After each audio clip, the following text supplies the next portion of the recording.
అందుకే ఇవాళ మిత్రులారా మున్సిపల్ ఎన్నికలు ముఖ్యమంత్రిని కాదు మున్సిపల్ మంత్రిని కూడా నేనే 2 ఏళ్లలో రాష్ట్రంలో ఉండే 116 మున్సిపాలిటీలు 7 కార్పొరేషన్లు 123 మున్సిపాలిటీలకు 17,442 కోట్ల రూపాయలు ఈ 2 ఏళ్లలో ఖర్చు పెట్టినాం.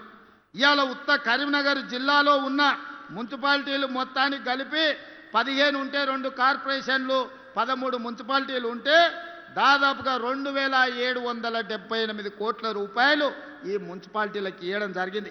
ఒక్కొక్క దాని లెక్కలు కూడా ఈరోజు మన వాళ్ళు నాకు అందించారు. రామగుండానికి 586 కోట్లు ఇచ్చారు. ఉత్త కరీంనగర్కే 1,489 కోట్ల రూపాయలు ఇవాళ కరీంనగర్ మున్సిపల్ కార్పొరేషన్కి ఇచ్చిండ్రు. ఇట్లా ఒక్కొక్కటిగా 2,778 కోట్ల రూపాయలు ఇవాళ మనం ఇచ్చినాం. చొప్పదండికి కూడా మున్సిపాలిటీకి 50 కోట్ల రూపాయలు ఇవాళ ఇవ్వడం జరిగింది. రామగుండం కార్పొరేషన్కి ఇవాళ 512 కోట్లు ఇచ్చినాం. నేను ఎందుకు ఇవన్నీ లెక్కలు చెప్తున్నా అంటే ఇవన్నీ పనులు జరగాలి. పనులు జరగాలంటే మట్టికి పోయినా ఇంటోడే పోవాలని పెద్దలు చెప్పారు. మీ సందులో ఉండే కౌన్సిలరో మీ కార్పొరేటరో ఎమ్మెల్యేతోనో మంత్రులతోనో కలిసి పని చేయించుకోకపోతే మీ పనులు అక్కడనే ఉంటాయి. రేపు ఈ విడత కాదు 2వ విడత ఏప్రిల్లో మళ్ళా ఇందిరమ్మ ఇండ్లు ఇచ్చేది ఉన్నది.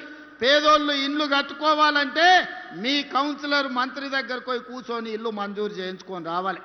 ఎమ్మెల్యేతోని పని చేయించుకోలేనోడు మంత్రులతోని పని చేయించుకోలేనోడు ఇవాళ కష్టమవుతుంది అభివృద్ధికి. అందుకే డాక్టర్ సంజయ్ గారు జగిత్యాల మున్సిపాలిటీని అభివృద్ధి చేయాలని ఇవాళ కాగితాలు తీసుకొచ్చి ఇచ్చాడు. జగిత్యాల పట్టణంలో మెయిన్ రోడ్డును మొత్తం విస్తరిస్తామనేది ఈరోజు అడిగినరు. తప్పకుండా జగిత్యాల మున్సిపాలిటీలో రోడ్డును విస్తరించే పని చేస్తాం. వాలంటరీ ల్యాండ్ ఈరోజు జగిత్యాల నియోజకవర్గంలో యంగ్ ఇండియా ఇంటిగ్రేటెడ్ స్కూల్కి అడిగిండు. తప్పకుండా వాటిని అమలు చేసే పని చేస్తాం. మేడ్పల్లి సత్యం 2 పేజీల కాగితాలు తెచ్చి ఇచ్చిండు మీ చొప్పదండి కోసం.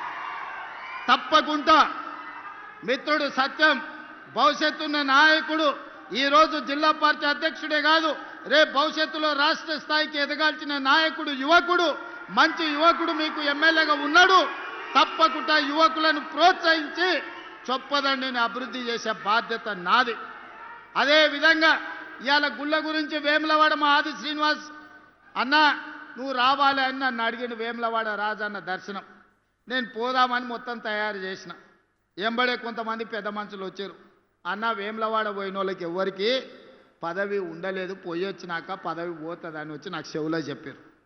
నాకు అర్థం కాలే. అయ్యా నేను పోతున్నది హరిహర మహాదేవుని దగ్గరికి, శివయ్య దగ్గరికి నేను పోతే వచ్చిన సమస్య ఏంది, అదెట్లనో చూద్దాం